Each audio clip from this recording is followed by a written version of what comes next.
എല്ലാവർക്കും നമസ്കാരം. ശ്രീമദ് ഭഗവത്ഗീത സുദർശനം ഭാഷാഭാഷ്യം എന്ന ഈ ഗീതാ പഠന ക്ലാസ്സുകളുടെ ആമുഖത്തിൻ്റെ രണ്ടാം ഭാഗത്തിലേക്ക് നിങ്ങളേവർക്കും സ്വാഗതം.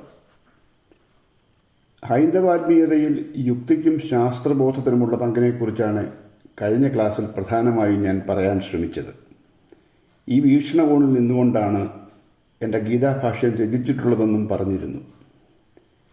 വിഷയങ്ങളെ പൊതുവെ വികാരപരമെന്നും വിചാരപരമെന്നും രണ്ടായി തരംതിരിക്കാം. വൈകാരിക വിഷയത്തിൽ ബുദ്ധിയുടെ പ്രയോഗം വളരെ കുറവായിരിക്കുമെന്നതിനാൽ അതിന് യുക്തിസഹമോ ശാസ്ത്രീയമോ ആയ അടിത്തറ ഉണ്ടാകണമെന്നില്ല. നമ്മുടെ ഈശ്വരപരമായ ഭക്തിവിശ്വാസങ്ങൾ ഇപ്പറഞ്ഞതിന് നല്ല ഒരു ഉദാഹരണമാണ്. പണ്ടേ പറഞ്ഞു കേട്ടിട്ടുള്ളതും നാം സ്വയം ഉൽപ്പാദിപ്പിക്കുന്നതുമായ വിശ്വാസങ്ങൾ വികാരപരവും അതിനാൽ തന്നെ പലപ്പോഴും യുക്തിരഹിതവുമായിരിക്കും. എന്നാൽ കാര്യകാരണ ബന്ധത്തോടെ ഒരു വിഷയത്തെ പഠിക്കാൻ ശ്രമിക്കുമ്പോൾ അതിന് യുക്തിഭദ്രമായ ഒരു അടിത്തറ ഉണ്ടായേ കഴിയൂ. എന്തെന്നാൽ ആ വിഷയത്തിൻ്റെ നിലനിൽപ്പ് തന്നെ ബുദ്ധിതലത്തിലൂന്നിയ യുക്തിയിലാണെന്നത് തന്നെ. വേദാന്തം അല്ലെങ്കിൽ ഉപനിഷത്തുക്കൾ ഈ ഗണത്തിൽപ്പെടുന്ന ആത്മവിഷയമാണ്. വേദാന്തസാര സർവസ്വമാണ് ഭഗവത്ഗീതയെന്ന് പറഞ്ഞു കഴിഞ്ഞ സ്ഥിതിക്ക് ഗീതയുടെ തലവും ഇതുതന്നെ ആകേണ്ടിയിരിക്കുന്നു. നിരീക്ഷണ പരീക്ഷണങ്ങളിലൂടെ തെളിയിക്കാൻ കഴിയുന്ന സത്യമെന്നാണ് ശാസ്ത്രം എന്നതുകൊണ്ട് ഇവിടെ ഉദ്ദേശിക്കുന്നത്. ഇങ്ങനെ ഒരു വിഷയത്തിന് ഒരു സിദ്ധാന്തപക്ഷം ഉണ്ടാകേണ്ടതുണ്ട്. നിരീക്ഷണ പരീക്ഷണങ്ങളിലൂടെ ഈ സിദ്ധാന്തം ശരിയെന്ന് തെളിയുന്നതോടെയാണ് ആ വിഷയം ശാസ്ത്രമായി അംഗീകരിക്കപ്പെടുന്നത്. ഭൗതിക ശാസ്ത്രത്തിലായാലും ആത്മീയ ശാസ്ത്രത്തിലായാലും ഇപ്പറഞ്ഞത് പ്രസക്തമാണ്. ഭഗവത്ഗീത വിഷയം ആധ്യാത്മിക ശാസ്ത്രമാണെങ്കിൽ അത് തെളിയിക്കാൻ കഴിയുന്ന ഒരു സിദ്ധാന്തപക്ഷം അതിനുണ്ടായേ കഴിയൂ. ഇതെന്തായിരിക്കാം? സ്വാർത്ഥപരമായി ചിന്തിക്കാൻ പ്രേരിപ്പിക്കുന്ന മനസ്സുള്ള, കുറ്റങ്ങളും കുറവുകളുമുള്ള അപൂർണരായ മനുഷ്യരെ വിവേകബുദ്ധിയുടെ പ്രയോഗത്തിലൂടെ നിസ്വാർത്ഥമായി ചിന്തിക്കാൻ പ്രേരിപ്പിച്ചുകൊണ്ട് കുറ്റങ്ങളും കുറവുകളും നികത്തി ആദർശപരമായ മനുഷ്യതലത്തിലേക്ക് അല്ലെങ്കിൽ പൂർണ്ണരായ മനുഷ്യരെന്ന നിലയിലേക്ക് ഉയർത്തുന്നതാണ് ഹൈന്ദവാത്മീയത ലക്ഷ്യം വെക്കുന്നത്. അപ്പോൾ ഗീതയുടെ സിദ്ധാന്തപക്ഷവും ഇതുതന്നെയാകണം. പൂർണ്ണരായ മനുഷ്യർ അല്ലെങ്കിൽ താനെന്നും തൻ്റേതെന്നുമുള്ള അഹന്ത വെടിഞ്ഞ മനുഷ്യർ ഈശ്വര തുല്യരാണ്. അതാണ് തത്വമസി എന്ന ഉപനിഷത്ത് മഹാവാക്യത്തിൻ്റെ പൊരുൾ തന്നെ. അതായത് മനുഷ്യനെ മാധവനിലേക്ക് ഉയർത്തുക എന്നതാണ് ഹൈന്ദവാത്മീയതയുടെയും ഗീതയുടെയും സിദ്ധാന്തപക്ഷം. യോഗശാസ്ത്രമാണ് ഗീതയെന്ന ഗീതയിലെ എല്ലാ അധ്യായങ്ങളുടെയും അവസാനം പറഞ്ഞു വെച്ചിട്ടുള്ള സ്ഥിതിക്ക് ശാസ്ത്രീയമായ ഒരു അടിത്തറയിലെ ഭഗവത്ഗീതയ്ക്ക് നിലനിൽക്കാൻ കഴിയും. ഗീതയിലെ ശ്ലോകങ്ങൾ എല്ലാം തന്നെ ഈ മഹനീയ ഉദ്ദേശ്യ ലക്ഷ്യത്തിലേക്ക് ഊന്നി നിന്നാൽ മാത്രമേ ഹൈന്ദവാത്മീയതയുടെ ശാസ്ത്രഗ്രന്ഥമെന്ന പേരിന് ഗീത അർഹമാകൂ. അതാണോ ഗീത യഥാർത്ഥത്തിൽ? അതോ അതല്ലയോ? നമുക്ക് അന്വേഷിക്കേണ്ട വിഷയമാണ് ഇത്. ഏത് വിഷയവും ശരിയായി പഠിക്കുന്നവർക്ക് അതേക്കുറിച്ച് പല സംശയങ്ങളും ചോദ്യങ്ങളും മനസ്സിലുണ്ടാകും. ഇതിനുള്ള ഉത്തരങ്ങൾ കണ്ടെത്തുന്നതാണ് പഠനം എന്നതുകൊണ്ട് ഉദ്ദേശിക്കുന്നത് തന്നെ. ഗീത പഠിച്ചു തുടങ്ങുമ്പോൾ ഇങ്ങനെ പല സംശയങ്ങളും ചോദ്യങ്ങളും എൻ്റെ മനസ്സിലും ഉദിച്ചിരുന്നു. അതിലൊന്നാണ് മുകളിൽ സൂചിപ്പിച്ചത്. ഭഗവത്ഗീതയ്ക്ക് ശാസ്ത്രീയമായ ഒരു അടിത്തറയുണ്ടോ?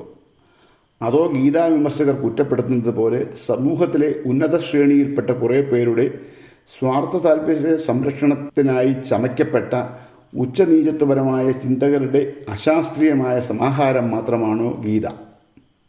സംസ്കാരപരമായി ഗീതയോട് എന്തെങ്കിലും പക്ഷപാതപരമായ ആഭിമുഖ്യം കാട്ടേണ്ട ബാധ്യതയില്ലാത്ത നിരവധി പാശ്ചാത്യ ആത്മവിഷയ പണ്ഡിതന്മാരും വിവേകാനന്ദ സ്വാമിയും മഹാത്മാഗാന്ധിയും അടക്കമുള്ള പ്രഗത്ഭമതികളായ ഭാരതീയ പണ്ഡിതന്മാരും മാനവരാശിക്ക് അങ്ങേയറ്റം പ്രയോജനകരമായ ഗ്രന്ഥമാണ് ഗീതയെന്ന് വിലയിരുത്തുമ്പോൾ ജാതിബ്രാഹ്മണ്യത്തെ നിലനിർത്താനായി രചിക്കപ്പെട്ട അശാസ്ത്രീയ ഗ്രന്ഥമാണ് ഗീതയെന്നാണ് നമ്മുടെ സമൂഹത്തിലെ പലരും അഭിപ്രായപ്പെട്ടിട്ടുള്ളത്. ഒരഭിപ്രായത്തെയും തള്ളിക്കളയേണ്ടതില്ല. അതിലെ സത്യത്തെ അന്വേഷിക്കുക മാത്രമാണ് എന്നെപ്പോലെ ഒരു ശാസ്ത്ര ഗവേഷകൻ്റെ ധർമ്മം. ഞാൻ നിർവഹിച്ചിട്ടുള്ളതും അതാണ്. ഇനി മറ്റൊരു വിഷയമെടുക്കാം. ലോകാസമസ്ത സുഖിനോ ഭവന്തു, അതായത് ലോകത്തിന് മുഴുവൻ സുഖം ഭവിക്കട്ടെ.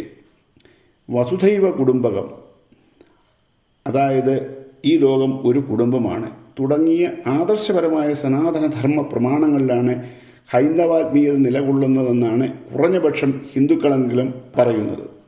പക്ഷെ നമ്മുടെ ഈശ്വര പൂജകളിലും പ്രാർത്ഥനകളിലുമെല്ലാം നിറഞ്ഞു നിൽക്കുന്നത് വ്യക്തിപരമായ നേട്ടങ്ങൾക്കായുള്ള താല്പര്യം മാത്രമാണ്. തനിക്കും തൻ്റെ കുടുംബത്തിലെ മറ്റംഗങ്ങൾക്കും കൂടിപ്പോയാൽ തനിക്കിഷ്ടമുള്ള ചിലർക്കും നന്മ വരുത്തണമേ എന്ന് മാത്രമാണ് നാം എല്ലാം ഈശ്വരനോട് പ്രാർത്ഥിക്കാറുള്ളത്.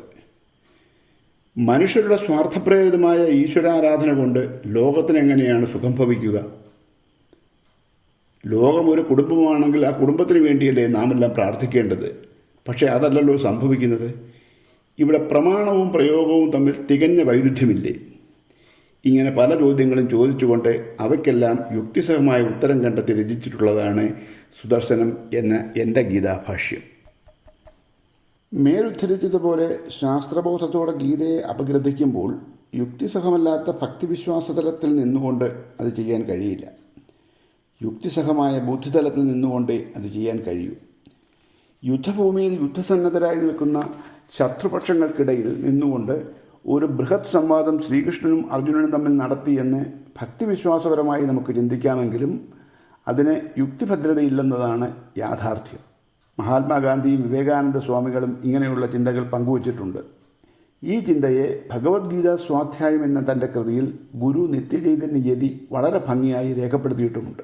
അതിങ്ങനെയാണ്: ഗീതയിൽ പറയുന്ന വാക്കുകളൊന്നും ഇതിഹാസത്തിലുള്ള കൃഷ്ണൻ്റെയോ അർജുനൻ്റെയോ അല്ല, ഭാരതീയ സാഹിത്യ സൃഷ്ടിയുടെ പിതാവായ വ്യാസൻ്റെ സർഗാത്മക രചനാ സാമർഥ്യം വേണം ഇവിടെ ദർശിക്കുവാൻ.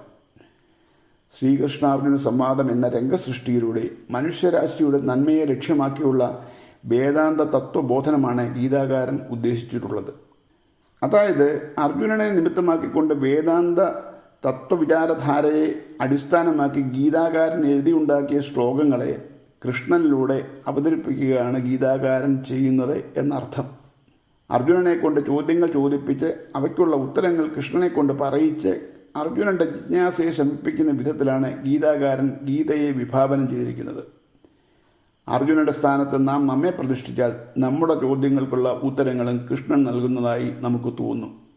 ആത്മജ്ഞാനം മനുഷ്യരിലേക്ക് പകർന്നു നൽകാനുള്ള ഉപനിഷത്ത് ഗുരുശിഷ്യ സംവാദ രീതിയാണ് ഗീതയും സ്വീകരിച്ചിരിക്കുന്നതെന്ന് പറയാം. ഇങ്ങനെയാകുമ്പോൾ ഗീതയിൽ കൃഷ്ണനോ അർജുനനോ യുദ്ധക്കളമോ ഒന്നുമല്ല പ്രധാനമായിട്ടുള്ളത്. മാനവരാശിക്ക് ഗുണപ്രദമായ ഋഷിപ്രോക്തങ്ങളായ ആത്മീയ ചിന്തകൾ മാത്രമാണെന്ന് ചിന്തിക്കേണ്ടി വരും. കഴിഞ്ഞ ഭാഗത്തിൽ വിവരിച്ച കഠോപനിഷത്തിലെ രഥകൽപ്പനയും ഭഗവത്ഗീതയും തമ്മിലുള്ള ബന്ധം ഒന്നോർത്താൽ ഇപ്പറഞ്ഞത് കുറേ കൂടി കൃത്യമായിട്ട് നമുക്ക് മനസ്സിലാക്കാൻ കഴിയുന്നതേ ഉള്ളൂ. പക്ഷേ ഇതൊന്നും മനസ്സിലാക്കാതെ ഗീതയുടെ ബാഹ്യരൂപങ്ങളിൽ മാത്രം ദൃഷ്ടി ഉടക്കിക്കൊണ്ട് ഗീതാഭക്തരും ഗീതാവിമർശകരും തമ്മിൽ വെളിയിൽ പോരടിക്കുകയാണ്. ഈ പറഞ്ഞത് അംഗീകരിക്കാൻ രണ്ടു കൂട്ടർക്കും അല്പം ബുദ്ധിമുട്ടാകും എന്നെനിക്കറിയാം. പക്ഷേ ഗീതയുടെ ഉള്ളിലേക്ക് കടക്കുന്നതോടെ ഈ ബുദ്ധിമുട്ടൊക്കെ മാറിക്കിട്ടും എന്ന് തന്നെയാണ് എൻ്റെ വിശ്വാസം. എൻ്റെ ഗീതാഭാഷ്യ രചനയുടെ പൊതു സ്വഭാവമാണ് ഇതുവരെ ഞാൻ പറഞ്ഞത്. രാമായണവും ഭാഗവതവും പോലെ ഒരു പുരാണ ഭക്തി ഗ്രന്ഥം എന്ന നിലയിലാണ് ഭഗവത്ഗീതയെയും ഏറെ പേരും നോക്കിക്കാണാറുള്ളത്. മിക്ക ഗീതാവ്യാഖ്യാനങ്ങളിലും ഈ പുരാണ ഭക്തിയാണ് പ്രകടമായി കാണുന്നതും. ഇത് ഗീതയ്ക്ക് ചേർന്നതാണ്. നമുക്കൊന്ന് നോക്കാം. ഗീത 6-ാം അധ്യായം ധ്യാനയോഗം ശ്ലോകം 5 ഞാനിവിടെ ഒന്ന് ചൊല്ലാം. ഉദ്ധരേദാത്മനാത്മാനം ആത്മാനമവസാദയേത് ആത്മൈവ ഹ്യൽപനോ ബന്ധു ഒരാത്മൈവരിപുരാത്മന. അർത്ഥം: തന്നെ തന്നാൽ, അതായത് സ്വയം ഉയർത്തണം. തന്നെ ക്ഷീണിപ്പിക്കരുത്, അല്ലെങ്കിൽ താഴ്ത്തരുത്. എന്തെന്നാൽ തനിക്ക് താൻ തന്നെ ബന്ധവും തനിക്ക് താൻ തന്നെ ശത്രുവും. അതായത് തന്നെ താഴ്ത്തുന്നതും ഉയർത്തുന്നതുമെല്ലാം താൻ തന്നെയാണ്. ഈശ്വരനടക്കം മറ്റൊരാൾക്കും അതിൽ പങ്കില്ല എന്നാണ് ഇവിടെ പറയുന്നത്. ഇങ്ങനെ വിവേകപൂർവമായി ചിന്തിച്ചുകൊണ്ട് ആത്മീയമായി സ്വയം ഉയരാൻ ആഹ്വാനം ചെയ്യുന്ന ഒരു തത്വസംഹിതയെ മറ്റൊരാളിലൂടെ ഈശ്വരാനുഗ്രഹം നേടാം എന്ന് ചിന്തിച്ചിരിക്കുന്ന ഭക്തിവിശ്വാസ തലങ്ങളിലൂടെ നോക്കിക്കാണുന്നത് ഈ ആത്മീയ പ്രമാണങ്ങൾക്ക് യോജിക്കുമോ? ഇത് നിങ്ങളും ഒന്ന് ചിന്തിച്ചു നോക്കിക്കോളൂ. ഇപ്പറഞ്ഞതിൽ നിന്നും നാം അനുവർത്തിച്ചു പോരുന്ന ഭക്തിവിശ്വാസങ്ങൾ തെറ്റാണെന്നോ അതെല്ലാം അപ്പാടെ മാറ്റണമെന്നോ ഒന്നുമല്ല ഞാൻ ഉദ്ദേശിക്കുന്നത്. അതെല്ലാം തന്നെ വേണ്ടതാണ്. അതിനെല്ലാം വിവിധ തലങ്ങളുണ്ട്. ഇതെല്ലാം കൂടി എനിക്കിവിടെ ഈ ചെറിയ ഒരു പ്രഭാഷണത്തിൽ പറയാൻ കഴിയുന്നില്ല. നാം അനുവർത്തിച്ചു പോരുന്ന ഭക്തിവിശ്വാസ തലങ്ങൾക്കെല്ലാം അതിൻ്റേതായ അർത്ഥങ്ങളും മാനങ്ങളുമെല്ലാം ഉണ്ട്. പക്ഷേ ആ ഭക്തിവിശ്വാസ തലത്തിൽ വെച്ചുകൊണ്ട് ഭഗവത്ഗീത പഠിക്കാൻ കഴിയില്ല. കാരണം ഇതൊരു ബുദ്ധിപരമായ ഒരു വ്യായാമമാണ് ഭഗവത്ഗീത എന്ന് പറയുന്നത്. അത് സാധിക്കില്ല എന്ന് മാത്രമേ ഞാൻ ഈ പറഞ്ഞതിന് അർത്ഥമുള്ളൂ. സ്വപരിശ്രമത്തിലൂടെ ഈശ്വരീയതയിലേക്ക് ഉയരാമെന്നല്ലാതെ നാം സാധാരണ ചിന്തിക്കുന്നത് പോലെ ഈശ്വരാനുഗ്രഹം നേടിത്തരുന്ന ഗ്രന്ഥമല്ല ഭഗവത്ഗീതയെന്ന് ഇതിനകം മനസ്സിലാക്കിയ സ്ഥിതിക്ക് ഈശ്വരാനുഗ്രഹത്തിനായി ഗീത പഠിച്ചിട്ട് കാര്യമില്ലെന്ന് ഇനി പറയേണ്ടതില്ലല്ലോ. പക്ഷേ ഈശ്വരീയതയിലേക്ക് ഉയരാൻ ആഗ്രഹിക്കുന്നവർക്ക് അതിനുള്ള വഴി ഗീത നിർദ്ദേശിക്കുന്നുണ്ട്. ആ വഴി നടക്കേണ്ടത് നമ്മളാണ്, നമ്മൾ മാത്രമാണ്. നാമെല്ലാം സാധാരണ ചിന്തിക്കുന്നത് പോലെയുള്ള നിഗ്രഹാനുഗ്രഹ ശക്തിയുള്ള ഒരു ഈശ്വര സങ്കല്പം വേദാന്ത ദർശനത്തിൽ ഇല്ല. അങ്ങനെയൊന്ന് ഗീതയിലും ഇല്ല. സർവവും വ്യാപ്തമായി നിൽക്കുന്ന സകലതനും ഉണ്മയായി നിലകൊള്ളുന്ന നിർഗുണാത്മബോധമാണ് വേദാന്തത്തിൽ പരമാത്മാവ്, ബ്രഹ്മം എന്നൊക്കെയുള്ള നാമങ്ങളിൽ പ്രകീർത്തിക്കപ്പെടുന്ന ഈശ്വരൻ. ആ പരമാത്മഭാവത്തിലാണ് കൃഷ്ണൻ ഗീതോപദേശം നടത്തുന്നത്. വസുദേവപുത്രൻ വാസുദേവകൃഷ്ണനായ അല്ല. ഇത് 10-ാം അധ്യായം വിഭൂതി യോഗം 37-ാം ശ്ലോകത്തിൽ വ്യക്തമാക്കപ്പെട്ടിട്ടുമുണ്ട്. വൃഷ്ണീനാം വാസുദേവോസ്മി പാണ്ഡവാനാം ധനഞ്ജയ മുനീനാമപ്യഹം വ്യാസ കവീനാമുശനാ കവി. വൃഷ്ണികളിൽ ശ്രീകൃഷ്ണനും പാണ്ഡവന്മാരിൽ അർജുനനും മുനികളിൽ വ്യാസനും കവികളിൽ ഉശനസും ഞാനാകുന്നു എന്നാണ് കൃഷ്ണൻ പറയുന്നത്. അതെങ്ങനെയാണ് ഒരാൾ തന്നെ പലതാകുന്നത്?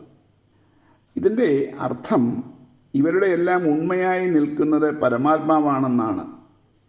ഗീതയിലെ കൃഷ്ണൻ പരമാത്മഭാവത്തിലാണ് സംസാരിക്കുന്നത് മുൻപ് ഞാൻ പറഞ്ഞിരുന്നു. അങ്ങനെ പരമാത്മാവാകുമ്പോൾ എല്ലാത്തിൻ്റെയും ഉണ്മ പരമാത്മാവാകും. അതുകൊണ്ടാണ് കൃഷ്ണൻ ഞാനാണ് എല്ലാം എന്ന് പറയുന്നത്. ഈ ഈശ്വരനെ പ്രാപിക്കാൻ നാം സ്വയം ശ്രമിക്കുകയല്ലാതെ മറ്റു മാർഗങ്ങൾ ഒന്നും തന്നെയില്ല. കുറുക്കു വഴികളിലൂടെ ഈശ്വരനെ പ്രാപിച്ച് താൻ ആഗ്രഹിക്കുന്നതെല്ലാം നേടാൻ കഴിയില്ലെന്ന് ഇങ്ങനെ കൃത്യമായും വ്യക്തമായും പറയുന്നതിനാലാകാം വേദാന്തവും ഗീതയുമൊന്നും കൂടുതൽ പേർക്കും സ്വീകാര്യമല്ലാതാകുന്നത്. മന്ത്രങ്ങളിലൂടെയും പൂജകളിലൂടെയും സ്വാധീനിച്ച് തനിക്ക് ആവശ്യമായതെല്ലാം നേടിയെടുക്കാൻ കഴിയുന്ന ഒരു ഈശ്വരനെയാണല്ലോ നമുക്കെല്ലാം വേണ്ടത്. ആ ഈശ്വരനെ നേടിത്തരാൻ കഴിവുള്ള ധാരാളം പേർ ഇന്ന് സമൂഹത്തിൽ ഉണ്ട് താനും. ഗീതയുടെ ഒരു അധ്യായം തന്നെ ഭക്തിയോഗമായിരിക്കെ ഭക്തിവിശ്വാസപരമായല്ലേ ഗീതയെ കാണേണ്ടത് എന്ന ചോദ്യം പലരുടെയും ഉള്ളിലുണ്ടാകാം. ഗീത ഉദ്ഘോഷിക്കുന്ന നിഷ്കാമ ഭക്തിയും നാം പിന്തുടർന്നു പോരുന്ന കാമ്യഭക്തിയും തമ്മിൽ അജഗജാന്തരമുണ്ടെന്നതാണ് ഇതിനുള്ള ഉത്തരം. ത്യാഗമാണ്, സമ്പൂർണ്ണ സമർപ്പണമാണ് ഗീതയുടെ വഴിയെങ്കിൽ ഇതിന് നേർവിപരീതമായ യോഗക്ഷേമത്തിലാണ് നമുക്ക് താൽപ്പര്യം. യോഗമെന്നാൽ കിട്ടാത്തത് കിട്ടാനായുള്ള ശ്രമം, ക്ഷേമമെന്നാൽ കിട്ടിയത് നഷ്ടപ്പെട്ടു പോകാതിരിക്കാനായുള്ള ശ്രമം. സ്വാർത്ഥപരമായ ഈ ശ്രമങ്ങൾ മനുഷ്യരെ ഈശ്വരനിൽ നിന്നും അകറ്റാനേ സഹായിക്കൂ എന്ന് ഗീത അസന്ദിഗ്ധമായി പ്രഖ്യാപിച്ചിട്ടുമുണ്ട്. സാമൂഹികമായ അസമത്വങ്ങളെയും ഉച്ചനീചത്വങ്ങളെയും പ്രോത്സാഹിപ്പിക്കുകയും നിലനിർത്താൻ സഹായിക്കുകയും ചെയ്യുന്ന ഹിന്ദുമത ഗ്രന്ഥമാണ് ഗീതയെന്നാണ് ഗീതാ വിമർശകരുടെ പക്ഷമെങ്കിലും ആദർശപരമായ ആത്മീയ ചിന്തകൾക്ക് കോട്ടം വരുത്തുന്ന തരത്തിലുള്ള ചിന്തകളെ ഗീത ശക്തമായി എതിർത്തിരുന്നുവെന്ന് കാണിക്കുന്ന പല ശ്ലോകങ്ങളും ഗീതയിൽ കാണാം. ഉദാഹരണത്തിന് അധ്യായം 2 സാഖ്യയോഗം 42, 43, 44 ശ്ലോകങ്ങൾ ഇതുപോലെയുള്ള ഗീതയുടെ നിശിതമായ വിമർശനങ്ങൾ ഉൾക്കൊള്ളുന്നതാണ്. അതുപോലെ ഉച്ചനീചത്വങ്ങളോടും ഗീതയ്ക്ക് താല്പര്യമില്ലെന്ന് കാണിക്കുന്ന ചില ശ്ലോകങ്ങളും ഗീതയിൽ കാണാവുന്നതാണ്. ഉദാഹരണത്തിന് അധ്യായം 5 കർമ്മസന്യാസ യോഗത്തിലെ ശ്ലോകം 18 ഒന്ന് ശ്രദ്ധിക്കാം.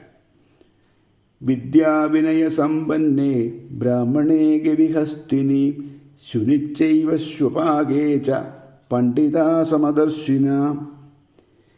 വിദ്യാവിനയ സമ്പന്നനായ ബ്രാഹ്മണനിലും പശുവിലും ആനയിലും നായയിലും നായയെ തിന്നുന്നവനിലും ആത്മജ്ഞാനികൾ സമദൃഷ്ടികളാകുന്നു എന്നാണ് ശ്ലോകാർത്ഥം. അതായത് ആത്മജ്ഞാനമുള്ളവർക്ക് വേർതിരിവുകളില്ല. അവർക്ക് ഈ കാണുന്നതെല്ലാം തന്നെ, അത് ആനയായാലും പശുവായാലും ബ്രാഹ്മണനായാലും നായയായാലും നായയെ തിന്നുന്നവനായാലും എല്ലാത്തിലും അവർ ദർശിക്കുന്നത് ഈശ്വരനാണ്. ഇതെല്ലാം തന്നെ ഈശ്വരൻ്റെ വിവിധ നാമരൂപങ്ങൾ മാത്രമായാണ് ആത്മജ്ഞാനികൾ കരുതുന്നത്. അതുകൊണ്ട് നമ്മുടെ ഈ ഉച്ചനീചത്വ വ്യത്യാസങ്ങളെല്ലാം ഉണ്ടാകുന്നത് ആത്മജ്ഞാനമില്ലായ്മയിൽ നിന്നാണ് എന്നാണ് ഈ ഗ്രന്ഥം പറഞ്ഞു വെക്കുന്നതെന്ന് നമുക്ക് മനസ്സിലാക്കാം. ഗീതയിലല്ലെങ്കിലും വൈദിക മതചിന്തകളിൽ അസമത്വങ്ങളും ഉച്ചനീചത്വങ്ങളും കൊടികുത്തി വാണിരുന്നു എന്നത് രേഖപ്പെടുത്തപ്പെട്ടിട്ടുള്ള ചരിത്ര സത്യം തന്നെയാണ്. വേദോക്തമായ സനാതനധർമ്മ പ്രമാണങ്ങളെ, നിസ്വാർത്ഥതയുടെ മഹാമന്ത്രമോദിയ ഋഷിചിന്തകളെ പുരോഹിതവർഗവും അധികാരവർഗവും കൂടി അവരുടെ സ്വാർത്ഥ താൽപ്പര്യ സംരക്ഷണത്തിനായി വികലമായി വ്യാഖ്യാനിച്ച് അവതരിപ്പിച്ച് ഉച്ചനീചത്വങ്ങളുള്ള സമൂഹം സൃഷ്ടിച്ചു എന്നത് ഒരു ചരിത്ര സത്യം തന്നെയാണ്.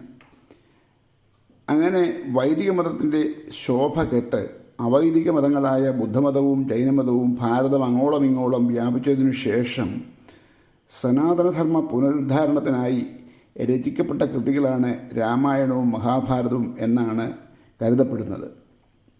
മഹാഭാരതവുമായി ബന്ധപ്പെട്ടതാണല്ലോ ഗീതാ വിഷയവും. ഹിന്ദുമതമെന്ന് പിൽക്കാലത്ത് അറിയപ്പെട്ട വൈദിക മതത്തിൻ്റെ ഈ ദൂഷ്യവശങ്ങളെ പരിഹരിക്കുന്ന വിധത്തിലാണ് ഈ രണ്ട് ഇതിഹാസ രചനകളുമെന്നാണ് ചില പണ്ഡിതരെങ്കിലും അഭിപ്രായപ്പെട്ടിട്ടുള്ളത്. ഇതിൽ കാര്യമുണ്ടെന്നാണ് എനിക്കും മനസ്സിലായിട്ടുള്ളത്. അങ്ങനെയാണെങ്കിൽ സനാതനധർമ്മത്തിന് ഗുണമുണ്ടാക്കുന്ന കാര്യങ്ങളല്ലാതെ ദോഷമുണ്ടാക്കുന്ന ഉച്ചനീചത്വ ചിന്തകൾ ഗീതയിൽ വരുന്നുണ്ടെന്ന് പറയുന്നതിൽ ഒരു യുക്തിരാഹിത്യം ഉണ്ട്. ഏതായാലും മുൻവിധികൾ നമുക്ക് വേണ്ട. ഗീത പഠിച്ച് മുന്നോട്ട് പോകുമ്പോൾ എന്താണോ നാം മനസ്സിലാക്കുന്നത് അതാണ് ശരിയെന്ന് ചിന്തിക്കാം. ഭഗവത്ഗീതാരചനയുടെ സാമൂഹികവും ആത്മീയവുമായ പശ്ചാത്തലവും അനുബന്ധ വിവരങ്ങളും എൻ്റെ ഗീതാഭാഷ്യത്തിൽ വിശദമായി പ്രതിപാദിച്ചിട്ടുണ്ട്. 10-20 മിനിറ്റ് മാത്രം നീണ്ടു നിൽക്കുന്ന ഒരു ഹ്രസ്വപ്രസംഗത്തിലൂടെ അതെല്ലാം വിശദീകരിക്കാൻ ഇവിടെ കഴിയില്ലല്ലോ. അതിനാൽ കഴിഞ്ഞ ക്ലാസ്സിൽ ഞാൻ പറഞ്ഞതുപോലെ ഈ പുസ്തകത്തിൻ്റെ ഒരു കോപ്പി നിങ്ങളുടെ കയ്യിലുണ്ടാകുന്നത് എന്തുകൊണ്ടും നല്ലതാണ്. ഈ പ്രഭാഷണം കേൾക്കുന്നതോടൊപ്പം പുസ്തകവും കൂടി വായിക്കാൻ കഴിഞ്ഞാൽ കാര്യങ്ങൾ വളരെ വ്യക്തമായും കൃത്യമായും നിങ്ങൾക്ക് മനസ്സിലാക്കാൻ കഴിയും എന്നാണ് എൻ്റെ വിശ്വാസം.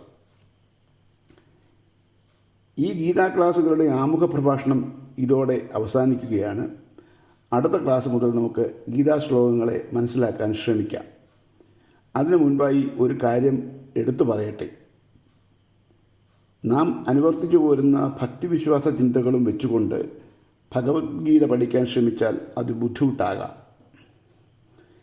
വിവേകപൂർവം പഠിച്ചു മനസ്സിലാക്കേണ്ട ഒരു വിഷയത്തെ വികാരപരമായ ഭക്തിവിശ്വാസങ്ങളുമായി ചേർത്ത് നിർത്തി മനസ്സിലാക്കാൻ ശ്രമിച്ചാൽ അത് ആശയക്കുഴപ്പമുണ്ടാക്കും എന്നതിനാണ് ഇങ്ങനെ പറയുന്നത്. അതുകൊണ്ട് മുൻവിധികളില്ലാതെ തുറന്നു മനസ്സോടെയായിരിക്കണം ഗീത പഠിക്കാൻ തുടങ്ങേണ്ടതെന്ന് വീണ്ടും പറയട്ടെ.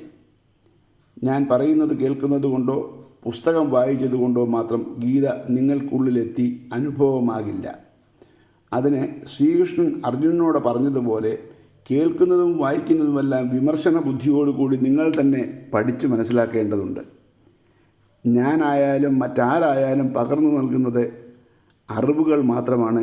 അത് സ്വബുദ്ധിയിലൂടെ മനനം ചെയ്തുറപ്പിക്കുമ്പോൾ മാത്രമേ അത് സ്വാനുഭവമായി വ്യക്തിത്വത്തെ സഹായിക്കുന്ന വിധത്തിലുള്ള മാറ്റങ്ങൾ ഉണ്ടാക്കാൻ സഹായിക്കുകയുള്ളൂ. അങ്ങനെ അനുഭവമാകുന്നത് മാത്രമേ സ്വന്തം വ്യക്തിത്വത്തിൻ്റെ ഭാഗം ആകുകയുമുള്ളൂ. അതുപോലെ ഗീത പഠിക്കുന്നത് നല്ലൊരു കാഴ്ചപ്പാട് നേടാനാണ്. നാം സാധാരണ ചിന്തിക്കുന്നത് പോലെ ഈശ്വരാനുഗ്രഹത്തിനായല്ല എന്നതും നന്നായി ധരിച്ച് മനസ്സിൽ ഉറപ്പിക്കേണ്ടതുണ്ട്.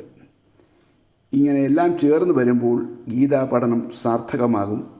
അതാകണം നമ്മുടെ ലക്ഷ്യമെന്ന് പറഞ്ഞുകൊണ്ട് എൻ്റെ വാക്കുകൾ ഉപസംഹരിക്കുന്നു. എല്ലാവർക്കും നന്ദി, നമസ്കാരം.